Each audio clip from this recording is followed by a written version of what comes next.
With a strike rate of 33% for the new season, Denise Lee is currently the only woman jockey race riding in South Africa.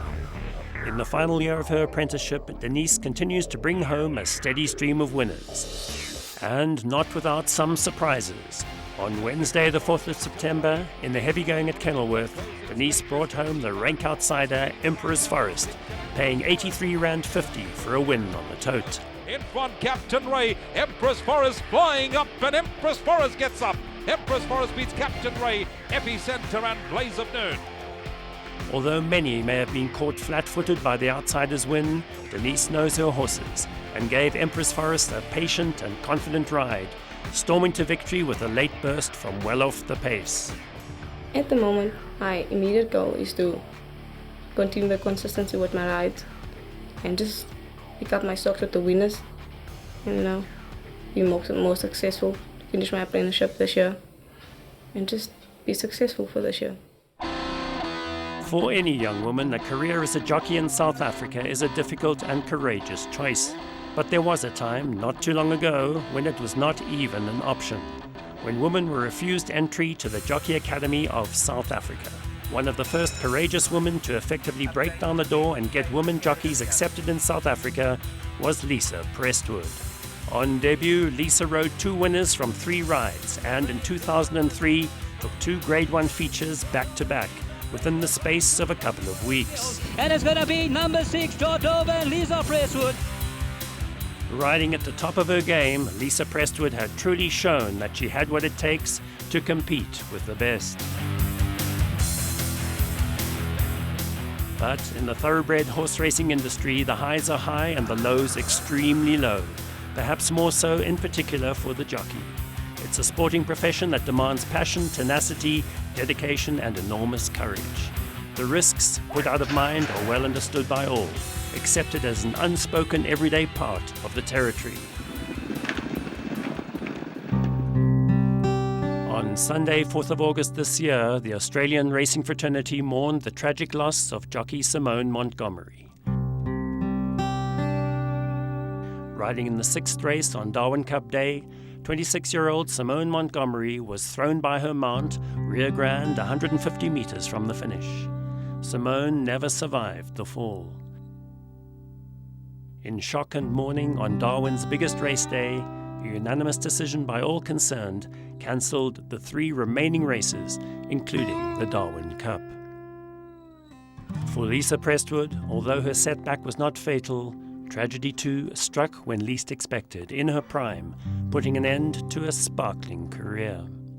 I was driving to track one day in the morning and I got very ill, and eventually after 3 months they diagnosed me with vestibular neuritis, and then 2 years after that I got optical neuritis, and I have an autoimmune disease, so I've lost balance, I've lost most eyesight in my left eye and partial hearing on the left. I do spend a lot of time in doctor's rooms. I have some serious health problems, but life goes on, it's not too bad. Now I've got 2 men in my life, one little one called Harry and then my husband Chris. Got my mum and my dad, and then I've got my animals. Brave words spoken with true courage by Lisa Prestwood, who, having turned her life around, now finds great pleasure in training and showing her dogs. If I'm having a bad day with my health, I can take it easy with the dogs. They're not like horses, they've got to be exercised every day. I've got a Belgian Shepherd, Malinois. He's got an IPO3 and he's quite special. He's quite a high drive dog, quite intelligent, and he's just really fun. Always wants to work. It's just a pleasure to be with. And looking back, there are also the memories. In particular, some of the great horses that Lisa rode to victory in her career, like Elnatak. Elnatak, a great horse. And special tribute to the man who helped Lisa break down the door and make her mark as a jockey in South Africa, the late great horseman and trainer, Buddy Maroon. What he did do for me, he opened the door for me. He was very selective on the rides he gave me. If the horse was slightly difficult where it would do something stupid, I wouldn't ride it, because it wouldn't be the horse that would get the blame. I would get the blame with being a female jockey. Race days are the most stressful days because you have to perform. Like, people are expecting you, like, the expectations are high, so you have to live up to people's expectations. If you got good horses, the stress levels are even higher because people are expecting and they're all watching, all eyes on you, so they're always watching you. So you have to make sure that you give them the best and you keep the level that, you know, they have you on. And then if it's average horses, still the same. You give it your best, everything. You just treat everything like it's your last ride, the way I see it. You get mentally abused, verbally abused, and physically abused. And, you know, you get mentally abused, you get beat or you win, and some guy lost his money or didn't put his money on, and they shout abuse over the rail at you. You know, you abuse your body. You know, it's very tough. You know, everybody sees you on the TV going, oh, thank you for the ride, and thank you for the winner, and thank you for this. It's not like that. It's not like that at all. You know, you're up at 4 a.m, you haven't eaten, you don't drink, you work, the horse pulls you round, it hits you in the face. It doesn't just canter down the track.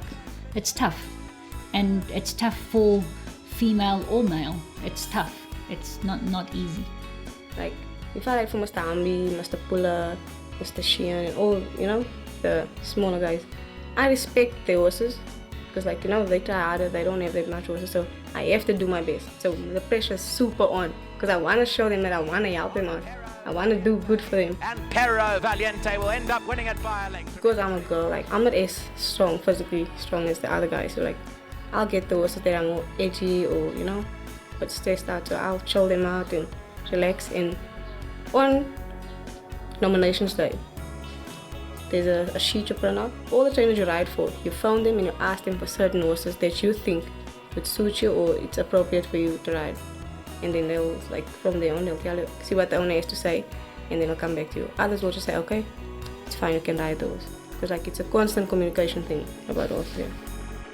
In racing, honestly speaking, I look up to Carl Nisius because he's a very chill, respectful, he minds his own business. He's a very laid-back guy, and he's successful. He's been in this game for super long, and he knows the business, he knows what he's doing, and I can learn a lot from him. As jockeys, they're all in it together, male or female. As individuals, they face the same challenges, the same dangers. By and large, there's mutual respect, irrespective of race, religion, or gender. Pierre Stratum, Figgy, you know, they're nice guys. You know, they're polite. They're really nice guys. I think when you're on the race course in a race with them, there's no difference. You're all jockeys out there. You equal. Racing as a sport is super competitive. So, like, you guys just have to respect each other on the race course. Let them do the thing, they must let you do your thing. Like, it does get rough, but not majorly, like, nothing major. In a predominantly male environment, perhaps the true measure of sportsmanship is the reaction of men and the manner in which they respond to the women against who they are competing. The same can be said for race and religion. It gets a little bit more personal because you're female. That's not acceptable when it gets to a personal level like that. You know, when somebody's trying to give you a leg up in the parade ring and they grab your inner thigh, that is not acceptable. And it does happen that. Back at the course, Denise continues her winning ways, bringing home the 7-1 shot Baldwin for the Shane Humby Yard at Kenilworth. Baldwin got there, beats Just Harry, Dunsey Green. With considerable hindsight, trailblazer woman jockey Lisa Prestwood is able to give a realistic perspective on the passion and dedication demanded of any young woman pursuing a career as a jockey in South Africa. I think for a young lady, you've got to think long and hard because it's going to be a harder road.